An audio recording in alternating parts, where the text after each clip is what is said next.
Salut à tous, j'espère que vous allez bien. Donc, je reviens encore vers vous pour vous parler des choses de cette réalité du visible. Alors, comme je le dis constamment dans mes vidéos, que Salomon dit qu'il n'y a rien de nouveau, ce qui a été, c'est ce qui est et c'est ce qui sera encore. Que le physique est le reflet du non-visible et que le Créateur, par son verbe, parle tantôt d'une manière, tantôt d'une autre, et l'on y prend point garde. Alors, toi qui m'écoutes aujourd'hui, si tu ne prenais pas garde autrefois, dès à présent, commence à prendre garde par rapport à ce que tes yeux peuvent voir, tes oreilles peuvent entendre, tes sens peuvent percevoir au travers de la nature. Analyse bien la situation, retiens ce qui est bon et transmets-le également à tes enfants afin qu'ils puissent sortir de l'ignorance parce qu'il y a une formule qui dit que l'homme, la femme, l'enfant, l'être, la créature périt faute de connaissances. Donc il est primordial pour nous de pouvoir fusionner avec le savoir et pour avoir une meilleure visibilité des choses, une visibilité panoramique. Est-ce que vous voyez? Alors, nos pères, nos mères, dans les temps d'autrefois, ont toujours eu à appuyer leur dire par des métaphores, par des énigmes, par des paraboles, par des dictons et par les éléments de la faune et de la flore. Et ils ne peuvent pas aller au-delà parce que nous sommes contenus dans un globe, dans une sphère. Est-ce que vous voyez? Alors, je reviens encore vers vous pour vous partager un sujet très rocambolesque. Est-ce que vous comprenez? On va entrer dans le livre en fait de ce personnage qu'on nomme, qui se nomme en fait Zululassan, dont il dit que ce livre qu'il a écrit, dont je dis constamment qu'il a copié dans les Bibles classiques pour pouvoir écrire ce livre, et il appelle ça que le livre initiatique le plus puissant au monde. Moi, j'appelle ça en fait le livre, c'est-à-dire que ce sont des excréments spirituels. Je vais le démontrer encore une bonne fois pour toutes que celui dont il appelle Koudoumane Moula ou Djok Isabé, qui est en fait la copie de Jésus dans les Bibles classiques, était un grand prêtre initié dans le culte des Ndjengu.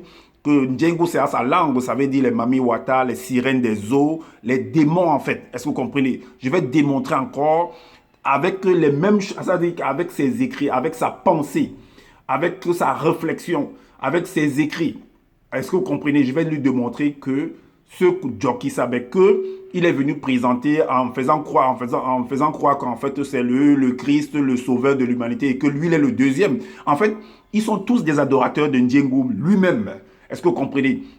Alors, donc il y a beaucoup de personnes qui suivent cet homme-là de Zululassan qui ne savent pas en fait qui ne savent pas la culture Douala, la culture Sawa. Alors, vous ne perdez rien en allant vérifier. Prenez du temps, vérifiez, allez regarder dans Google ou bien dans YouTube pour voir un peu comment est-ce que la culture, comme les Sawa en fait vivent en Afrique centrale, c'est-à-dire que plus précisément au Cameroun, pour voir comment leur culture, comment se passe. Parce qu'il y a une formule qui est dite par Salomon qui dit qu'il n'y a rien de nouveau. Ce qui a été hier, c'est ce qui est aujourd'hui et c'est ce qui sera demain. Et ils ne font que reproduire en fait ce que leurs pères les ont laissé comme héritage. Est-ce que vous comprenez? Alors, maintenant, vous ne devez pas ignorer également que au Cameroun, il n'y a pas que les doigts là en fait. Parce que les Sawa, c'est comme en fait c'est plusieurs ethnies qui se sont regroupées pour dire que pour s'appeler en fait des Sawa. Les Sawa en fait c'est des côtiers, mais tout le monde, c'est presque tout le monde en fait qui existe des côtiers en fait dans cette réalité du visible.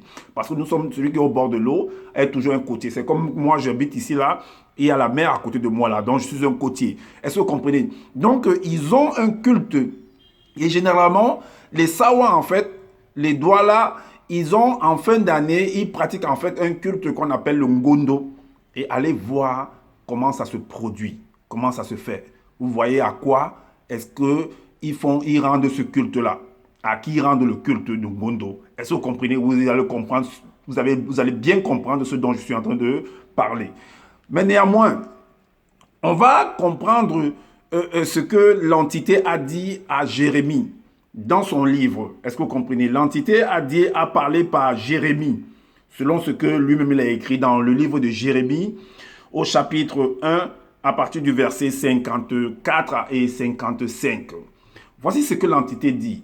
L'entité, en fait, va lui faire comprendre que, selon ce que Zola a écrit ici, là, que les blancs et les sans mêlés ont une façon de vivre, ont une coutume.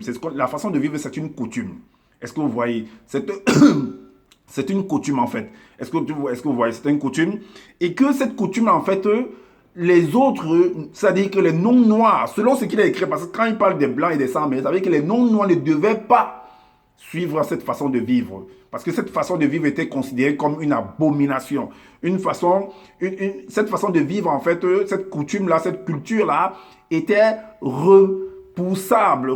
C'est-à-dire que c'était repoussé. Il fallait repousser, en fait, il fallait ségréguer cette culture-là. Il fallait mettre ça il fallait créer l'apartheid pour cette culture, pour cette façon de vivre. Voilà pourquoi il est dit. Maintenant, ainsi parle l'entité. Donc, Jérémie s'adressait à des personnes qui étaient en face de lui, à une communauté, à des responsables d'une communauté. Maintenant, voici ce que parle l'entité. Ou alors, il s'adressait à sa propre communauté, lui en tant que responsable également. Est-ce que vous voyez? Donc, n'imitez pas, n'apprenez pas la conduite des blancs et des sans mêlés. Alors, il dit à sa communauté, à certains responsables, à certains parents, de dire également à leurs enfants, ou alors il dit directement à leurs enfants, ça peut être comme un maître qui est à l'école, que n'apprenez pas en fait la coutume des autres. Est-ce que vous voyez? N'apprenez pas la culture des autres, car elle n'est pas bonne. Elle ne concorde pas avec notre façon de voir, avec notre vision, avec notre façon de vivre. N'apprenez pas ça. Ne fusionnez pas avec ça. N'embrassez pas cette culture-là. Donc, n'apprenez pas la conduite des blancs et des sans mêlés. Ne soyez pas terrifiés par les signes du ciel. Du fait que les blancs et les sans mêlés en sont terrifiés, la religion inventée des non-initiés est vanité, rien de plus. Donc, leur coutume, leur façon, c'est ce il appelle ça la religion. Et que c'est un truc inventé par eux. Et que ça n'a pas d'effet en fait. Mais qu'est-ce que ils font dans leur culture, dans leur culte? Qu'est-ce qu'ils font en réalité dans leur religion? Qu'est-ce qu'ils vénèrent là-bas? Et comment est-ce qu'ils mettent les choses en pratique pour pouvoir faire leur culte? Quels sont les éléments, quelles sont les armoiries qu'ils utilisent pour pouvoir produire ou pour pouvoir voilà, pratiquer leur culte? Voilà pourquoi on va aller pour comprendre ce qui se produit en fait de manière succincte dans leur coutume en fait. Voilà pourquoi toujours dans le même livre de Jérémie, au chapitre 1, le verset 56 à 60, il est dit, on coupe, donc il y a des personnes qu'on va appeler des artisans, des sculpteurs, qui vont aller en fait dans la forêt, qui vont couper du bois et ils vont faire en fait des représentations, c'est ce qu'on appelle des idoles. Est-ce que vous voyez des représentations en forme d'hommes ou en forme d'animaux ou en forme d'animaux? Est-ce que vous voyez? Ou en forme même de plantes? Est-ce que vous voyez? Et ils vont s'incliner devant ces statues-là, ces objets-là qu'ils vont fabriquer. Voilà pourquoi il a dit qu'on coupe du bois dans la forêt et l'artisan sculpte une idole, donc une représentation. Un peu comme vous pouvez voir dans les églises aujourd'hui, dans les maisons où il y a des statuettes. Comme vous pouvez voir un peu, par exemple, en Inde là-bas, ou bien dans les églises catholiques, il y a les statues de Marie. On va dire que c'est Marie, Jésus, on dit tel saint. Donc, tous les saints, en fait. Est-ce que vous voyez que non, il ne faut pas apprendre cela, il ne faut pas embrasser ce genre de choses. Et généralement, également, dans la pratique, en fait, pendant le culte, il y a également c'est une cérémonie, c'est un rituel, en fait. Et là, il y a l'encens qui est allumé et la fumée monte, en fait. Parce que quand l'encens est allumé, il y a du charbon, l'encens, on met l'encens, la fumée va monter pendant le culte. Rappelez-vous que c'est très, très important, ces détails que je suis en train de donner. Et vous verrez pourquoi je suis en train de dire que vous devez garder ça en mémoire, ce rituel-là. Alors, on l'embellit d'or. Donc, ça veut dire que le symbole, la statuette qu'on va faire, en fait, on va la bénir, on va l'embellir, en fait. Donc, on va habiller, on va parfois même faire ce qu'on appelle une procession. Donc, on va porter, parfois, d'autres vont se retrouver dans l'eau pour faire la procession. Alors, d'autres vont se retrouver, en fait, sur une voie goudronnée ou alors, oui, sur une voie, sur la terre ferme pour pouvoir faire la procession. Tout dépend. Alors, ou d'autres vont le faire peut-être à la forêt. Donc, ça dépend des cultures des uns et des autres. On l'embellit d'or et d'argent pour faire beau, en fait. Est-ce que vous voyez? On doit la fixer. Parce que c'est des objets qui ne s'expriment pas, en fait. Qui ne s'expriment pas, mais qui ne s'expriment pas de manière, on va dire comme ça, de manière comme un homme peut s'exprimer. Mais ça s'exprime. Parce que quand tu vois la chose, quand tu vois la statuette, elle te parle néanmoins. Parce que c'est une représentation. Elle a une influence, elle crée en toi une émotion. Est-ce que vous voyez? Donc, si ça crée une émotion en toi, ça veut dire que ça te parle néanmoins. Parce que toute chose qui existe s'exprime en fait, d'une manière ou d'une autre. Mais là, on nous dit quand même que on doit la fixer avec un marteau et des clous pour qu'elle tienne bien droite. Ces faux dieux, dont on les nomme, Jérémie dit que ce sont des faux dieux en fait. Alors, les vrais dieux, c'est les qui? Si seul Jérémie va dire que ceux qui les statues là, ce sont des faux dieux. Mais les vrais dieux, ça se trouve où? Du côté de Jérémie. Est-ce que Jérémie, la communauté de Jérémie pratiquait les mêmes choses pour pouvoir dire que non, là-bas, ce sont des faux dieux? Donc pour nous, on verra ça. Ou alors, les ancêtres de Jérémie, est-ce qu'ils pratiquaient? Parce que là, si Jérémie dit que les blancs et les saints, ça veut dire que lui, il est considéré en fait comme un contraire à un blanc et un sang. Donc ça veut dire qu'il doit être noir. On est d'accord? Alors, ces faux dieux ressemblent à un poteau massif. Ils ne parlent pas. Il faut bien qu'on les porte. C'est pourquoi, quand on les porte, c'est ce qu'on dit, la procession. On les porte puisqu'ils ne peuvent pas marcher. N'ayez pas peur d'eux, car ils ne peuvent faire aucun mal. Ils sont même incapables de faire du bien. Est-ce que vous voyez? Tout à fait. Alors, maintenant, on va continuer à partir du verset 64 à 68. 64 à 68, il est dit, ces gens sont tous complètement dépourvus de vérité. Les faux dieux ne peuvent rien leur apprendre. Ils sont en bois. Est-ce que vous comprenez? Un artisan les fabrique. Un fondeur de métaux les décore avec des feuilles d'argent.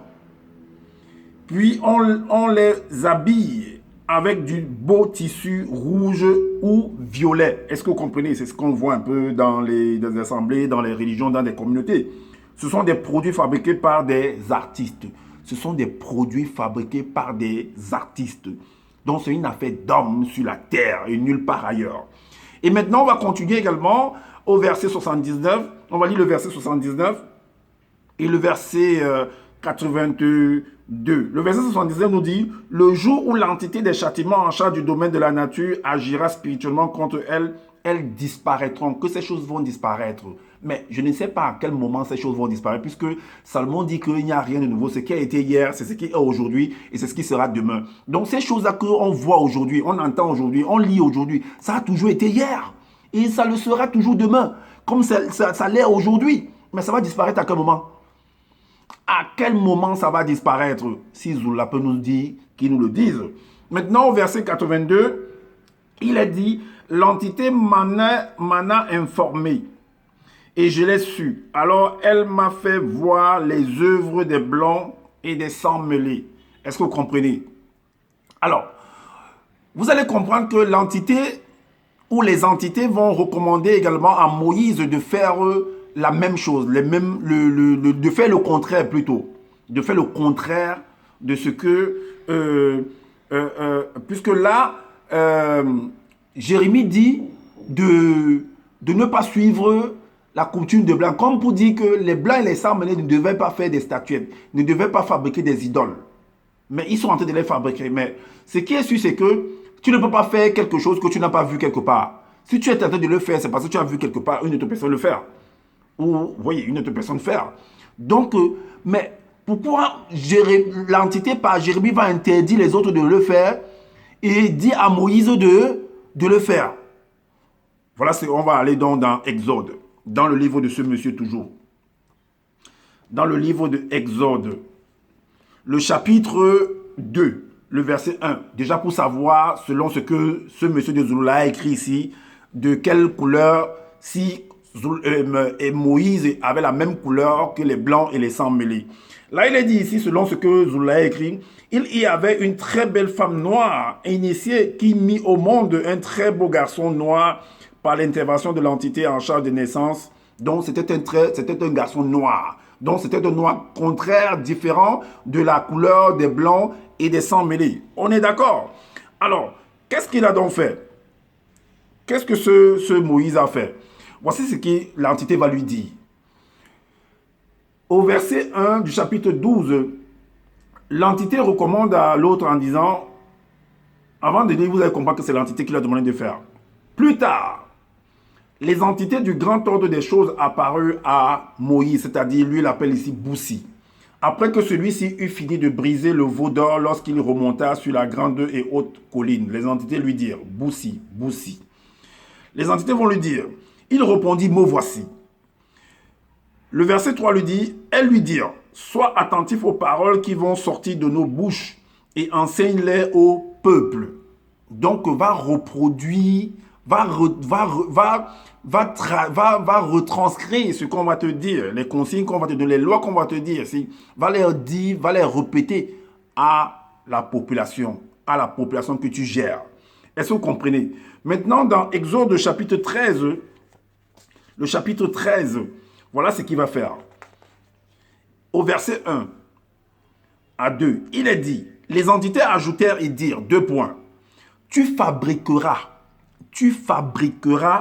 une arche en bois d'arbre. Mais pour fabriquer l'arche en bois, mais il faut que tu ailles dans la forêt, dans la brousse, pour pouvoir couper du bois. Tout comme les blancs et les sangs mêlés selon Zola, on dit qu'un artisan va dans la brousse et il coupe du bois pour venir fabriquer en fait ces statuettes-là qu'ils vont appeler des idoles. C'est la même chose qu'on dit ici à Moïse. Les entités lui disent que tu fabriqueras une arche en bois d'arbre de baobab d'une haute technologie. Tu mesureras 125 cm de long, 75 cm de large et 75 cm de haut. Est-ce que vous voyez? Donc on lui donne les mesures. Effectivement, même ces artisans-là, quand ils veulent fabriquer quelque chose, c'est sur mesure. On ne fabrique pas les choses sans prendre des mesures. C'est pas possible en fait. Alors, donc Moïse également, et on lui dit, comment, quand il va fabriquer l'arche de l'Alliance, l'arche de l'Alliance, c'est un coffret, hein, ça peut représenter beaucoup de choses en fait. Donc, c'est déjà une représentation, c'est une figure géométrique qu'il est en train de fabriquer déjà. Est-ce que vous comprenez? Ok, ça peut être un rectangle. Un rectangle, c'est une figure. Et une figure, c'est une représentation. Est-ce que vous comprenez? On lui dit de fabriquer cela. Et on lui dit comment il doit embellir, couvrir. Est-ce que vous voyez ce qu'il va appeler l'arche de l'Alliance? On lui dit, tu le recouvriras d'or pur. La même description que dans les blancs, les sables, les font là-bas, qu'on l'embellit d'or et d'argent, ainsi de suite. Est-ce que vous voyez? C'est la même chose, c'est le même principe ici. Tu le recouvriras d'or pur, à l'intérieur comme à l'extérieur, et tu appliqueras tout autour une bordure d'or. Est-ce que vous voyez? Maintenant, au verset 10 à 13 de ce même chapitre, il est dit, tu façonneras lui il a écrit deux chérubins. Parce que dans les Bibles classiques, c'est écrit chérubins.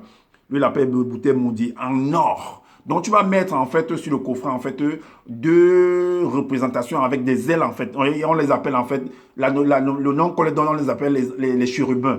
Donc, c'est les représentations en fait des créatures. Alors, des créatures hybrides. Et maintenant, en or martelé aux 2 extrémités du couvercle. Mais c'est pour faire quoi avec un truc comme ça, l'arche de là? C'est pour faire quoi avec? La question qu'on se pose en fait, c'est pour faire quoi? À quoi est-ce que ça va servir à Moïse et à la population et au peuple? Ça va les servir à quoi? Quel serait l'important ou alors quelle serait l'action de la population vis-à-vis de cette arche-là? Ou inversement. Alors, on continue. Ces 2 chérubins feront corps avec le couvercle à chacune de ses extrémités. Ils se feront face, le visage dirigé vers le couvercle, qu'ils protégeront de leurs ailes déployées. Tu placeras le couvercle sur l'arche après avoir déposé à l'intérieur le témoignage que nous t'avons donné. Est-ce que vous voyez? Alors, à la suite, on va au chapitre 14. Le verset 1, le verset 2. Il est dit, tu fabriqueras une table en bois. Donc, tu vas fabriquer une table en bois de baobab de haute technologie. Elle mesurera en mètre, 1 mètre de long, 50 cm de large et 75 cm de haut. Le verset 2 nous dit, tu la recouvriras d'or pur et on appliquera tout autour une bordure d'or. On est d'accord. Maintenant, au verset 8, il est dit que c'est sur cette table qu'on placera les pains consacrés aux initiés en chef. Il y en aura continuellement devant eux. Donc, sur cette table, c'est un peu comme dans l'église catholique également. Si vous regardez bien des pains consacrés, ils appellent ça le corps du Christ. Est-ce que vous voyez? Donc, c'est ça qui dit qu'on placera du pain sur la table. Hein? Est-ce que vous voyez? Du pain consacré pour les initiés. Donc, ça veut dire que, de la même manière que dans l'église catholique, quand on se retrouve, en fait, c'est une cérémonie de culte, c'est un rituel. Donc, c'est la même chose qu'on est en train de le faire comprendre. C'est ces instructions-là qu'on est en train de donner à Moïse, en fait. Est-ce que vous voyez? Maintenant, on va au chapitre 15. Le chapitre 15, on va lire le verset 1. Il est dit que tu fabriqueras un porte-lampe de haute technologie en or pur matelé. Il sera d'une seule pièce, pied, branche, calice, renfleron et fleuron. Est-ce que vous voyez? Maintenant, au verset 10, il est dit, le verset 10 nous dit, le verset 10, on fixera 50 brides sur le bord de la dernière bande du premier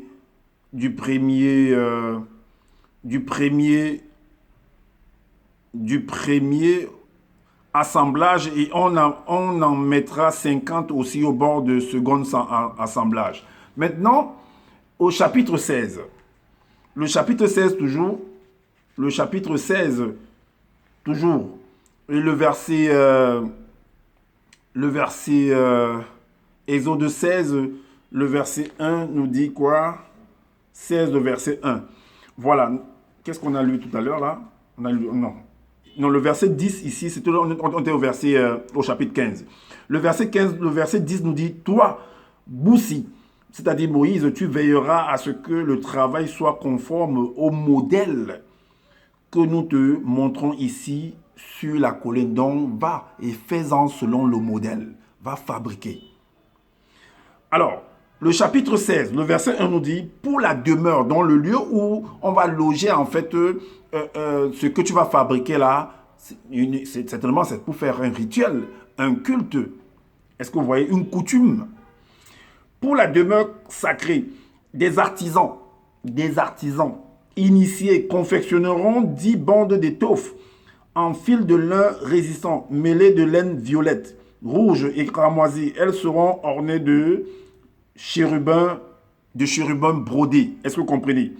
Et le verset 24 à 28, il est dit, 24 à 28, il est dit, on recouvrira d'or aussi bien les cadres que les traverses et on façonnera des anneaux d'or dans lesquels passeront les traverses. Après quoi, Moïse, tu feras édifier la demeure sacrée conformément au modèle spirituel que nous t'avons montré ici sur la colline. Sur la colline. Des artisans initiés de la même manière qu'on a parlé d'artisans qui vont dans la brousse pour couper du bois, et ainsi de suite. Confectionneront un rideau en fil de lin résistant mêlé de laine violette, rouge et cramoisie. Il sera orné de chérubins brodés. La suite nous dit, il sera fixé au moyen d'agrafes en or sur 4 colonnes en bois de baobab recouvertes d'or et reposant sur 4 socles d'argent.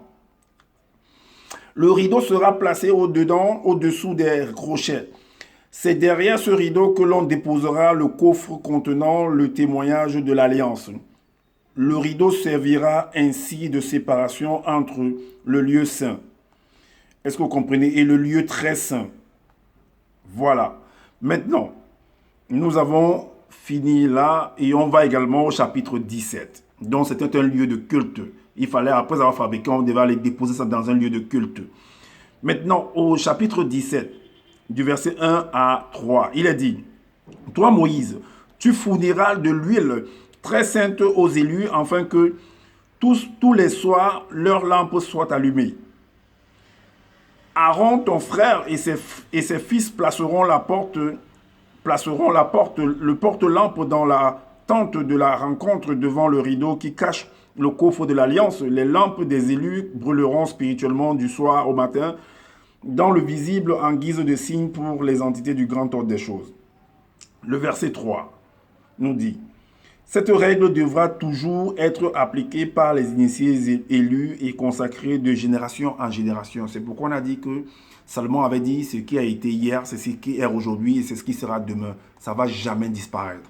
Donc, si ces blancs et ces sans mêlés sont en train de pratiquer la même chose, mais ça veut dire qu'ils l'ont vu.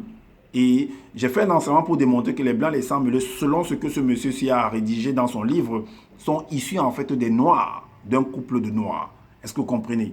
J'ai fait un enseignement, c'est sur ma page. Alors, on va aller dans Exode 18, au verset 1.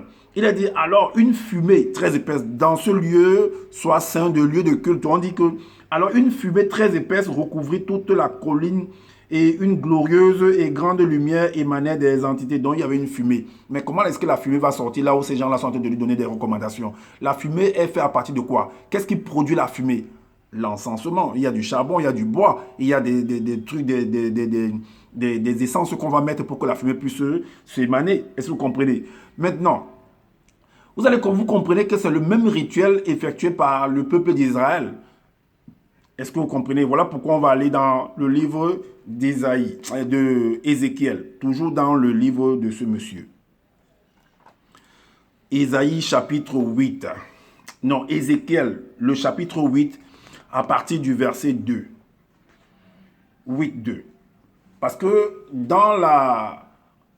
On va lire. Il est dit à partir du verset 2 que l'entité m'a paru de nouveau. Ézéchiel, l'entité, toujours l'entité qui vient donner des recommandations. L'entité m'a paru de nouveau, elle étendit, l'entité 2, 3, elle étendit l'autre main et me saisit spirituellement par les cheveux de mon esprit et m'enleva entre la terre et le ciel en prenant avec elle mon corps physique sans le faire entrer dans le plan visible et me transporta dans des visions divines. À Longanapi, Longanapi c'est à Jérusalem. Bon, lui, il dit que Jérusalem, Longanapi, là, c'est en Afrique centrale. Donc, pour lui, précisément au Cameroun. Alors, à l'entrée de la porte intérieure du côté du septentrion, où était l'idole des idoles. Donc, et ces idoles-là, vous allez vous rendre compte que c'était des représentations, c'était des objets, c'était des objets faits par des artisans, tout comme Moïse l'a fabriqué, comme les entités l'ont demandé de faire, tout comme ceux dont il va la nomme les blancs et les sangs dans le livre de Jérémie, comme l'artisan allait à la forêt pour fabriquer en fait des objets, des images, des représentations. Est-ce que vous comprenez? C'est le même principe qui va également s'opérer ici. Alors, donc, où était l'idole des idoles? Et maintenant, au verset 5 à 12, il est dit, l'entité me dit, fils de moto, donc fils de l'homme, lève les yeux du côté du nord. Je levai les yeux du côté du nord et voici, cette idole des idoles était au nord de la porte de l'autel. L'autel, c'est un lieu de culte, comme par rapport aux indications qu'on a données à Moïse. Donc c'est l'autel, c'est un lieu de culte en fait. Et des non-initiés sorciers à l'entrée, dont les autres sont les sorciers et vous n'êtes pas des sorciers. Mais j'ai fait un enseignement par rapport à la définition de sorcier là. C'est sur ma page. Alors, la suite nous dit que, et l'entité me dit, fils de l'homme, vois-tu ce qu'ils font?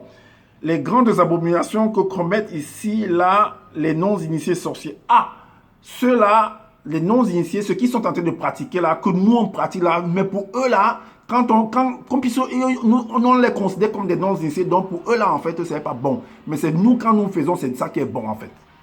Donc quand c'est Moïse qui fabrique, qui met dans un lieu, qui met sur l'autel, non, là c'est bon. Là ils sont des initiés et les autres sont des non-initiés. C'est ce que ce monsieur là est en train de faire comprendre. Ce monsieur de Zoulou là. Alors, et commettre ici là les non-initiés sorciers du territoire de Tombouane-Bila. Ça c'est en Afrique centrale, au Cameroun là-bas. Tombouane-Bila. Donc, pour que je m'éloigne du sanctuaire spirituel, pour que je m'éloigne. Donc, quand c'est Moïse qui fait, toi tu ne t'éloignes pas du sanctuaire. Quand c'est les autres qui sont considérés comme des non-initiés ou des blancs, là tu te éloignes du sanctuaire. Ok. Mais tu verras encore d'autres grandes abominations. Alors, le verset suivant, on a jusqu'au verset 2. Alors elle me conduisit à l'entrée du parvis, je regardais et voici, il y avait un trou dans le mur. Et l'entité me dit, fils de l'homme, perce la muraille. Je perçais la muraille et voici, il y avait une porte. Et l'entité me dit, entre et vois les méchantes abominations qu'ils commettent ici. J'entrais et je regardais et voici, il y avait toutes sortes de reptiles dans le même truc. Parce que les chérubins que Moïse a fabriqués pour mettre sur le couvercle de l'arche de l'Alliance, en fait, sont des hybrides, en fait. Parce qu'ils ont des ailes. Ce sont des hybrides. Et ce sont des reptiles, en fait. Non, non, ce ne sont pas des reptiles, ce sont des oiseaux en fait. Est-ce que vous comprenez? Mais il y a aussi des représentations de reptiles, puisque on utilise toujours, comme j'ai dit, nos pères, nos mères, dans les temps pour appuyer leur dit, pour pouvoir qualifier, appuyer leur dit, tu toujours les dictons, des proverbes, des énigmes, des éléments de la faune et de la flore pour pouvoir appuyer leur dit. Et pouvoir faire un culte, tu as été d'appuyer en fait ton culte par les éléments de la faune et de la flore également. Alors, donc toutes sortes de reptiles et de démons. Les démons en fait c'est toujours des hybrides en fait. Comme c'est chérubin qu'il a mis, des représentants de chérubins, c'est qu'il va nommer chérubin en fait, sur le couvercle. Est-ce que vous voyez? Parce que dans son livre, il dit que les démons en fait ce sont en fait soi-disant les anges déchus qui sont descendus, qui sont accouplés en fait avec les animaux, et même les hommes et les femmes en fait. Et ça a donné naissance à des êtres bizarres. Et que le déluge en fait, au déluge en fait, on a fait disparaître les corps de ces êtres-là. Ils sont devenus en fait comme des mauvais esprits. Et vous allez vous rendre compte que ces êtres-là, on les retrouve en fait dans les fonds marins ou bien dans les airs et tout et tout. Donc bon, si on s'arrête par exemple dans les fonds marins, c'est ce qui va appeler les Ndjengu, les Mamiwata, les sirènes des eaux, la mer de la côte, la reine, d'autres vont dire, quand aussi on dit la reine du ciel. Est-ce que vous comprenez? Alors, et de démons abominables et toutes les idoles des non-initiés sorciers du territoire de Tombouane-Bila tout autour. Est-ce que vous comprenez? On a dit jusqu'au verset 12. 70 hommes, des vieillards non initiés du territoire de Tombouane-Bila, au milieu duquel était Jazania, fils de Shaphan, se tenaient devant ces démons, chacun un encensoir. Et quand tu as l'encensoir, la fumée monte. Tout comme Moïse a été sur la montagne là-bas avec ses entités, l'encensoir, la fumée montait. Mais si la fumée monte, c'est parce qu'il y a du feu, il y a de l'encensoir en fait. Donc c'est très très important ces détails-là. À la main, et il s'élevait une épaisse nuée. La nuée, c'est la fumée, d'encens. Est-ce que vous comprenez? Et le verset 12 nous dit que, et l'entité me dit, fils de l'homme, vois-tu ce que font dans les ténèbres les vieillards non initiés du territoire de Tombouane-Bila? Car ils disent, l'entité ne nous voit pas. L'entité a abandonné le pays. Est-ce que vous voyez? Maintenant, on va aller dans le livre de Josué. On va aller dans le livre de Josué, mais on va aller par exemple, parce qu'il a, Zola en fait a coupé cette partie, puisqu'il ne l'a pas mis en fait dans sa Bible. Est-ce que vous voyez? Et c'est très très important cette partie que nous allons lire le livre de Josué là. C'est très très important. Parce que là, on va parler de parce que Josué, selon le récit, selon l'histoire, c'était le remplaçant en fait de Moïse. Est-ce que vous voyez? Donc quand Moïse est parti, c'est lui qui a pris le pouvoir. Alors, au chapitre 3, le verset 1, il a dit, Josué était levé et s'étant levé de bon matin, parti de Sittim, avec tous les enfants d'Israël, ils arrivèrent au Jourdain. Et le Jourdain, en fait, Zola appelle ça dans sa langue le Siba. Et il nous a fait comprendre dans ses enseignements que le Siba, en fait, c'est le Vouri, le fleuve Vouri au Cameroun. Que c'est le Siba. Et que là-bas, dans ce Siba-là, dans ce Vouri-là, dont le nom qu'on donne aujourd'hui, c'est le Vouri. Mais que le véritable nom, soi-disant, c'est le Siba. Mais là, ici, on nous parle du Jourdain. Alors, il dit que dans ce Vouri-là, qu'il y a un très grand pouvoir spirituel, mystique. On va donc comprendre. Alors, donc, arrivèrent au Jourdain et là, ils passèrent la nuit avant de le traverser. Parce que quand tu es au Cameroun là-bas, quand tu es du côté de Douala, si tu vas aller à Bonabéré, il faut traverser en fait le Vouri. Et il y a un pont qui a été, il y a deux ponts qui ont été construits là-bas. Maintenant, au verset 3, il est dit, et donnèrent cet ordre au peuple. Lorsque vous verrez l'arche de l'alliance de l'Éternel, votre Dieu, porté par des sacrificateurs, les Lévites, vous partirez du lieu où vous êtes et vous vous mettrez en marche après elle. Donc c'est pourquoi j'ai dit au début qu'il y a des processions en fait qui sont faites sur la terre ferme, il y a des processions qui sont faites sur l'eau. Est-ce que vous voyez? Vous pouvez vérifier dans Google. Donc maintenant, au verset 8, il est dit que tu donneras cet ordre aux sacrificateurs qui portent l'arche de l'alliance. Lorsque vous arriverez au bord des eaux du Jourdain, vous vous arrêterez dans le Jourdain. Le verset 11 nous dit, voici l'arche de l'alliance du Seigneur de toute la terre va passer devant vous dans le Jourdain.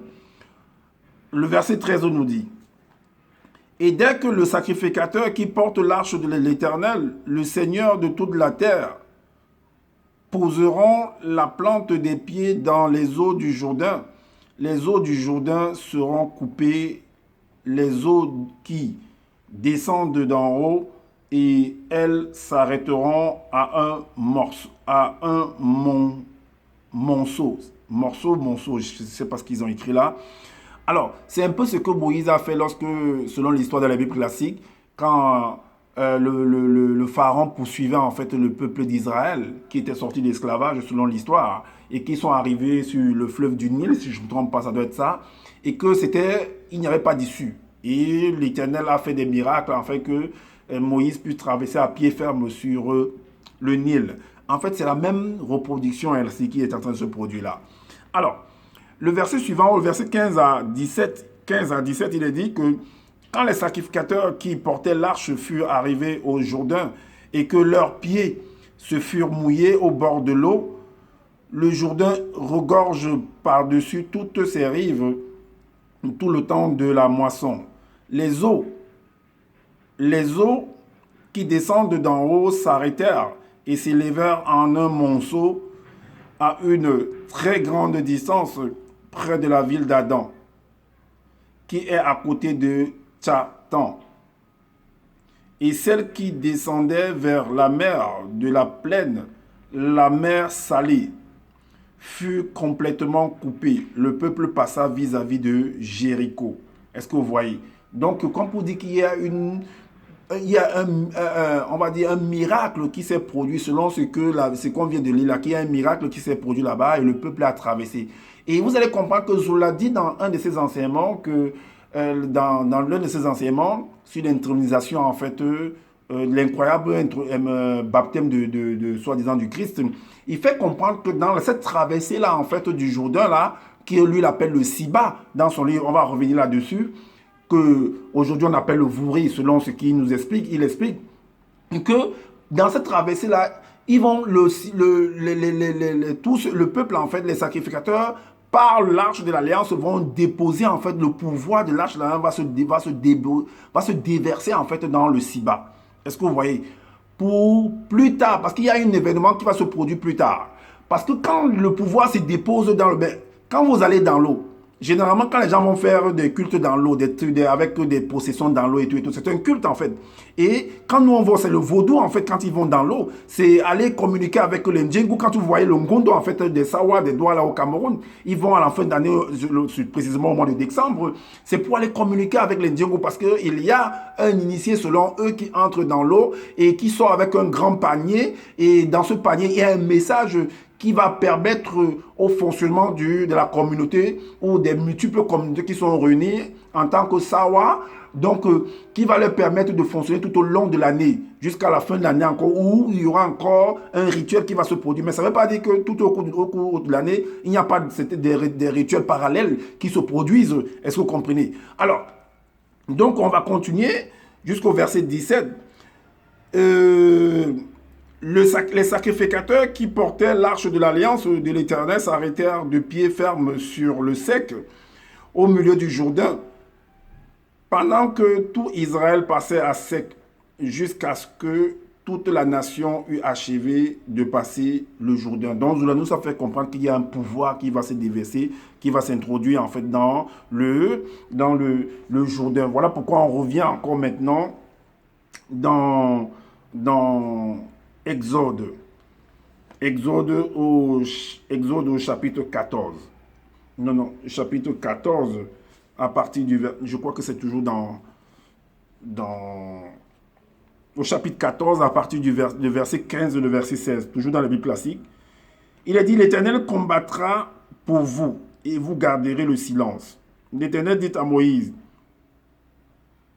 Exode 14, 15, 13. Parle aux enfants d'Israël et qu'ils marchent. Toi, lève ta veste. Voilà, donc c'est ce que je disais tout à l'heure, que c'est ce qui s'est produit même avec Moïse en fait.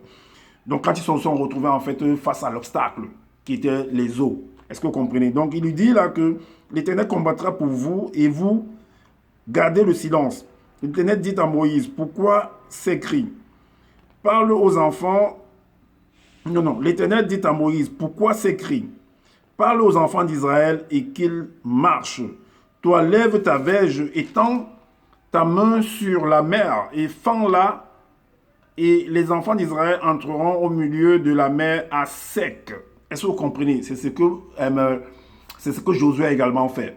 Maintenant, quand on retourne dans le livre de ce monsieur, ses excréments spirituels, c'est comme ça que moi je les appelle. Donc, dans 2 Rois au chapitre 3, 2 Rois au chapitre 3, le chapitre 2 Rois chapitre 3, 2 Rois chapitre 3, à partir du verset 5 à 8, il est dit que c'est Élie et Élisée en fait. Parce qu'il y a également une cérémonie, un rituel qui va se produire en fait dans les berges du Vouri, que lui va appeler le Siba, que lui va appeler le Vouri, qu'on appelle le Vouri, dans les Bibles on parle du Jourdain. Est-ce que vous voyez? Mais là il va dire que ça s'appelle le Siba. Maintenant, à partir du verset 5 à 8, il est dit, après il se mit donc ensemble en route pour le Siba, c'est-à-dire le Jourdain dans les Bibles classiques, et actuellement le Vouri. Par un raccourci connu par les initiés. Parce que quand les doigts là, les Sawa vont au Jourdain, sur les berges du Vouri, c'est pour faire des rituels et pour invoquer en fait les Mamiwata. C'est ce qu'on appelle le vaudou dans d'autres communautés. C'est ce qu'on appelle le culte des sirènes des eaux, le culte des Mamiwata, de la mère des côtes, ou la reine des côtes, la reine du ciel, ainsi de suite. Alors, donc là il est dit 50 prophètes les suivirent. Toutefois, ils restèrent à une certaine distance de Élie et de son homme de main, qui se tenait sur la rive du Siba, sur la rive du Jourdain ou des berges du Vouri. Et là maintenant, à la suite, il est dit que, bon, lui il appelle Élie Bé. Mais ôta son pain. Et généralement, les Sawa, en fait, c'est les gens qui attachent toujours des pains tout autour. Quand ils vont dans l'eau, si vous regardez les rituels, les cérémonies, en fait, dans l'Ongondo, ils sont toujours avec des pains. Bon, ça ne veut pas dire qu'il n'y a pas d'autres peuples qui portent des pains également. Alors, et en frappa l'eau du fleuve et il eut une onde de choc. Donc, en fait, comme pour dire qu'il y a eu une onde de choc, donc ça va se séparer. Quand il y a une onde de choc, quand il va frapper, quand vous lâchez également un caillou dans l'eau, il y a une onde, en fait, il y a des ondes qui se manifestent également, qui vont se produire. Ce sont des petits secs, ce sont des ondes, en fait. Alors, une onde de choc, il y eut une onde de choc, l'eau s'écarta de part et d'autre, dans le même principe que ce qui s'est produit avec Josué, dans les Bibles classiques, avec Moïse également. Ils purent tous deux traverser à pied sec. Est-ce que vous voyez le même principe? Et maintenant, à la suite, il est dit que quand il eut traversé, Bé dit à Sunga, demande-moi ce que tu désires que je fasse pour toi, avant que le verbe de l'Oba me fasse enlever d'auprès de toi. Sunga répondit, j'aimerais recevoir en héritage une double part de ton esprit prophétique qui est en toi. Donc c'est un héritage en fait. C'est pourquoi Salomon dit que ce qui a été hier, c'est ce qui est aujourd'hui et c'est ce qui sera demain. Donc c'est un héritage. Donc ce que les doigts là ou les Sawa font sur les berges du Vouri là-bas, c'est un héritage de leurs ancêtres. Donc ils ne font que perpétrer, ils ne font que reproduire ce que leurs ancêtres les ont appris. Tout simplement. Ils ne peuvent pas faire ce qu'ils n'ont pas vu de leur père. Alors, donc maintenant on va au chapitre 14, toujours. On va lire en fait le verset 14. Il est dit que ensuite il ramassa, donc Sunga, qui est le disciple de Élie, ensuite il ramassa le pain rempli d'énergie près du manteau de Bé, avec laissé tomber et il retourna sur la rive du Siba, donc du Vouri, des berges du Vouri, et il s'arrêta. Le verset 14-15 nous dit, et il s'arrêta. Il prit ce pain rempli d'énergie et frappa l'eau du Siba. Et il eut une onde de choc également. Est-ce que vous voyez? Et Sunga s'écria, où est l'entité? Le Moudier dit. Alors, c'est-à-dire le guide des initiés. Oui, où est l'entité? Il frappa donc l'eau du Siba qui s'écarta de part et d'autre et il put passer. Donc, il a reproduit également ce que son initié, son maître, son enseignant lui a montré. Et le verset 16 nous dit, les membres du groupe des prophètes, en fait, de Mundi Malende virent à distance ce qu'avait fait Sunga et ils se dirent, l'esprit prophétique qui animait Élie, anime maintenant Sunga. Il vint à la rencontre de Sunga et dit, tu es le moulé, dit donc tu es le guide, le remplaçant, tu es l'initié, tu es le grand prêtre, tu es le prêtre maintenant. Donc il est devenu également un prêtre vaudou, un prêtre en fait qui pratique le culte des Ndjengu, des Mamiwata, des sirènes des eaux, des démons. Est-ce que vous comprenez? C'est ça en fait. Et maintenant, au chapitre 13, toujours dans son livre des excréments spirituels, là au chapitre 13, le verset 8, il est dit que Sunga envoya quelqu'un lui dire par rapport à une guérison. Ça veut dire que, vu que, bien avant, je vous ai dit que quand Josué traversait avec le peuple, en fait, les sacrificateurs, que le pouvoir de l'Arche de l'Alliance est déposé, en fait, dans le Sibadon, dans les berges de Vouri, dans le Jourdain, en fait. Et vous savez que quand tu es malade et que tu te plonges là-bas, tu guéris. C'est ce qu'ils nous disent, en fait. Est-ce que vous comprenez? Voilà pourquoi ici, selon le récit ici, on dit que Sunga envoya quelqu'un lui dit, par rapport à Naaman, est-ce que vous voyez? Donc il était malade, il avait la lèpre. Va te plonger 7 fois dans l'eau du Siba, donc du Vouri, donc du Jourdain. Alors tu seras guéri et purifié. Est-ce que vous comprenez? Maintenant au verset 12, parce qu'il a voulu résister, il n'a pas voulu accepter ça, mais c'est quelle histoire ça? Maintenant, mais il a néanmoins, à force de réfléchir, il est parti. Au verset 12, il a dit, Naaman descendu au bord du Siba, donc du bout des berges du Vouri, donc du Jourdain. Après être sorti de sa colère, et se trempa 7 fois dans l'eau, comme Sunga l'avait dit, et il fut purifié. Son corps redevint semblable à celui d'un jeune homme. Donc en fait, il est également allé, on l'a initié en fait au culte de Ndjengu, de Mamiwata, des démons, des sirènes des eaux, de Mamiwata, en le plongeant dans cette eau-là. Parce qu'il y a un pouvoir des Ndjengu, parce que selon les doigts, là, les savoirs en fait, ils disent que leurs ancêtres sont dans l'eau. Leurs ancêtres des Ndjengu, des Mamiwata, c'est comme ça qu'ils appellent ça en fait. Voilà pourquoi ils vont toujours faire des rituels de ce côté-là. Est-ce que vous comprenez? Maintenant, vous allez comprendre que cela s'est produit également avec celui qu'on appelle Djok-Isabé, que Zola appelle Djok-Isabé, appelle Koudoumane, et qui est une copie en fait de Jésus. Est-ce que vous comprenez? Qui est une copie de Jésus. Voilà pourquoi on va dans son livre, toujours dans l'évangile caché de Koudoumane, au chapitre 19. Le titre, c'est l'intronisation de Djok-Isabé, ça dit le Christ, ça dit que Jésus dans les Bibles classiques. Alors, lui également, on va le plonger en fait, donc on va l'initier. Donc son cousin, qui est Jean-Baptiste, quand lui va appeler Djongwane, était un grand prêtre également vaudou. Un grand prêtre en fait dans le culte des Ndjengu, dans le culte des Mamiwata, dans le culte des sirènes, des eaux, des démons.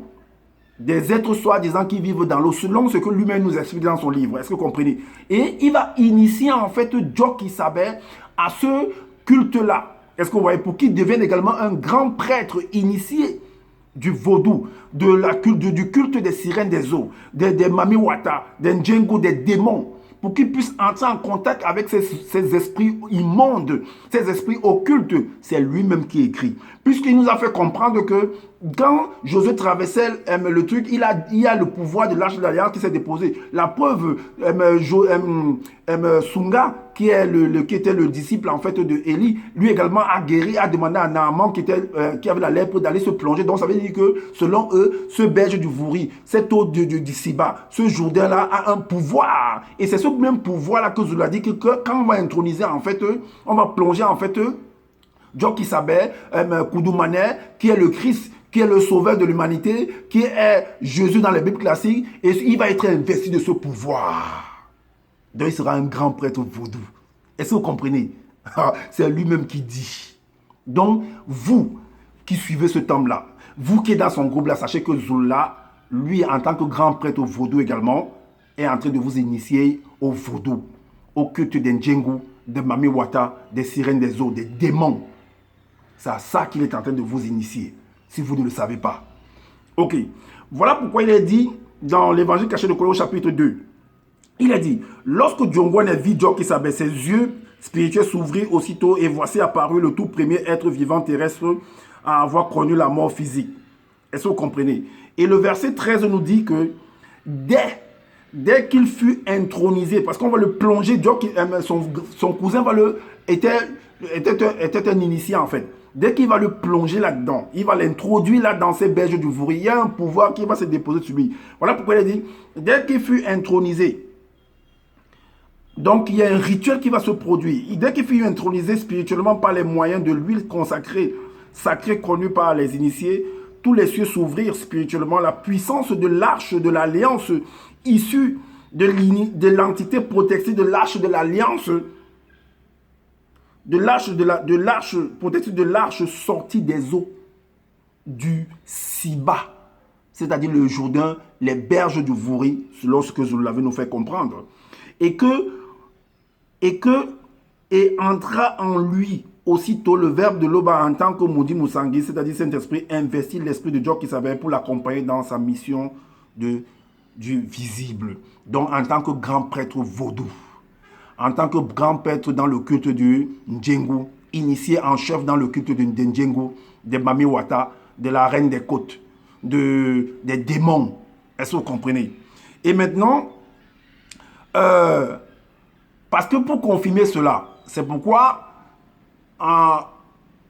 où se trouve, selon ce que Zoula nous veut faire comprendre, que le Siba se trouve à Douala, c'est-à-dire que c'est le Vouri, c'est les auberges du Vouri, c'est ce qu'on appelle le Jourdain selon les Bibles classiques. Et il va nous confirmer cela, c'est pourquoi on va prendre, parce que ce sont des Sawa qui font les cérémonies là-bas. Et c'est pourquoi l'entité avait recommandé à Abraham de quitter l'est de l'Afrique, selon ce que Zoula a écrit, d'un lieu d'idole, qui laisse le culte des idoles qui est à l'est là-bas, mais qui va plutôt servir les idoles qui sont à Awase Mutonga, c'est-à-dire en Afrique centrale, chez les Sawadan, chez ses grands-parents.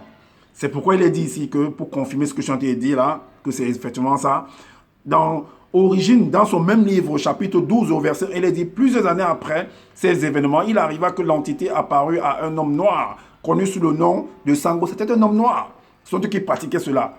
Donc, et lui dit, quitte Ouassédiédou, c'est-à-dire Afrique de l'Est, ton lieu natal et la maison de ton père, ce lieu peuplé d'idoles et d'adorateurs de faux dieux, tout comme ton géniteur. Et ces faux dieux-là, c'est ça, cette coutume-là que l'entité parlait par Jérémie, que n'apprenez pas en fait la coutume des blancs et des sans mêlés, mais que les noirs, eux, pratiquent. Donc apprenez plutôt ce que les noirs pratiquent. Est-ce que vous voyez?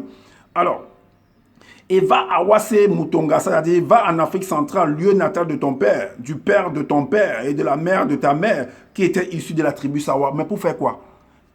Quand tu vas là-bas, tu vas embrasser cette culture des Sawa qui est en Afrique centrale.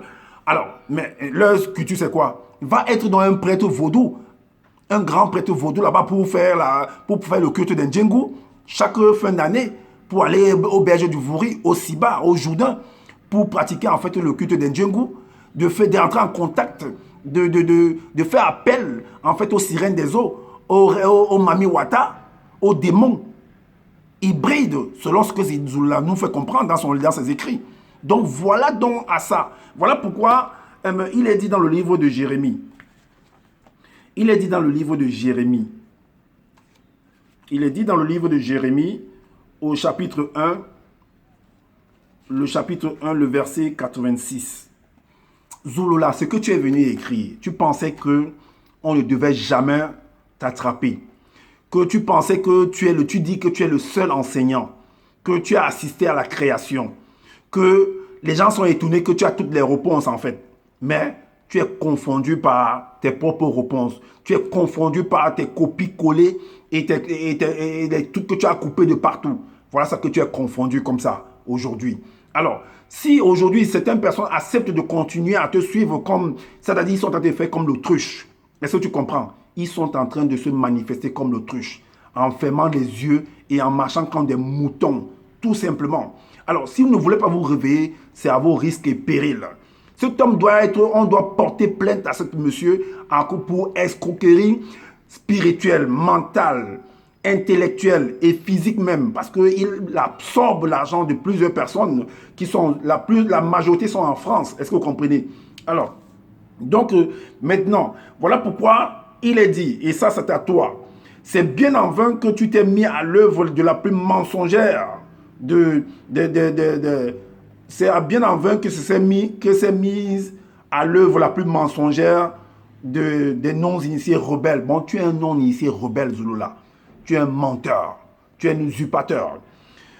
Alors, tu dis que des blancs et des sangs mêlés, même les noirs, tu es un noir et tu entres dans cette ligne-là.